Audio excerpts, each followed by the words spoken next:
超過1個世紀以嚟，保良局陪伴每個香港人成長，而每一個小朋友嘅夢想都係由一個火花開始。等我哋返到去一切嘅起步啊！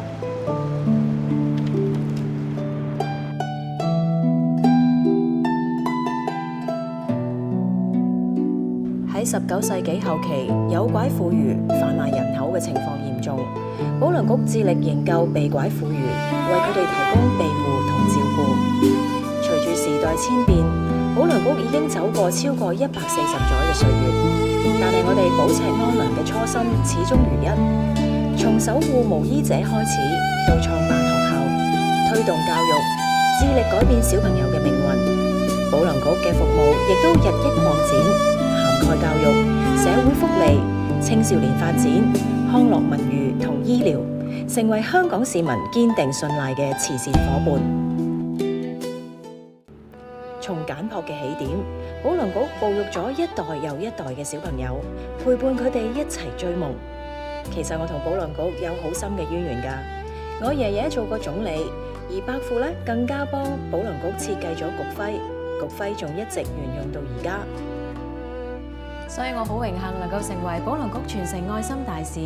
延續家族同埋保良局嘅善緣，傳承愛同埋希望。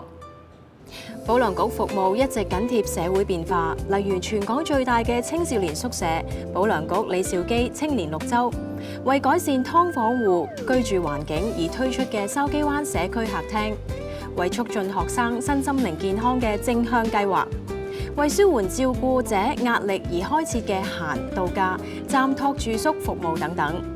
保良局6大服務都非常全面，時刻將市民嘅需要放喺第一位。保良局有超過200個社會服務單位，包括兒童住宿服務、家庭危機支援、安老院舍及康復服務等等，全面照顧幼兒、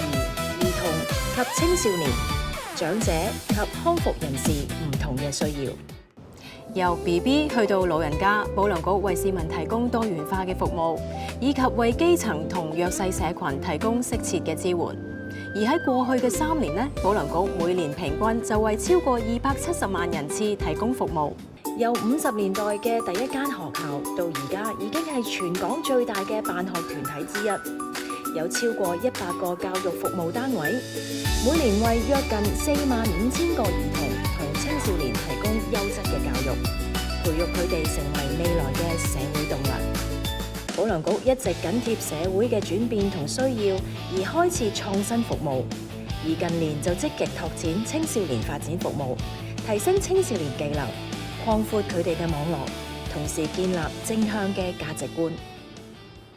市民越嚟越重視康樂同文化保育，保良局亦開設營地及博物館，為市民提供文娛康樂設施，培育身心，承傳文化。保良局營地提供豐富嘅康樂活動，仲推動可持續發展嘅項目，等大家休閒之餘加深環保意識。保良局歷史博物館秉持文化傳承嘅責任，分享香港歷史文化，更令香港人了解到保良局慈善工作同埋香港發展嘅歷程。結合社會服務同醫療需要，保良局亦提供家庭醫學、中醫、牙科同疫苗接種等等嘅服務，照顧基層市民健康嘅需要。代代傳承嘅赤誠之心，啟發保良局時刻關愛受眾。保良局會持續秉持保赤安良嘅宗旨，不斷創新服務，配合社會嘅需要。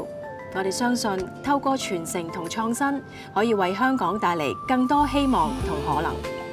大家好，我係阿佘詩曼，好開心今年獲委任為保良局傳承愛心大使，延續我爺爺同埋伯父服務香港社會嘅初心，向社會有需要嘅人士送上愛心同埋希望。我特別誠意邀請大家支持保良之友捐款計劃。呢個計劃咧可以自己揀選善款用途，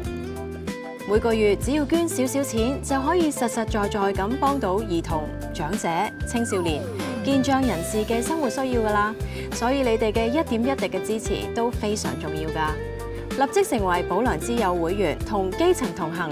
為佢哋送上祝福同希望，一齊加油啊！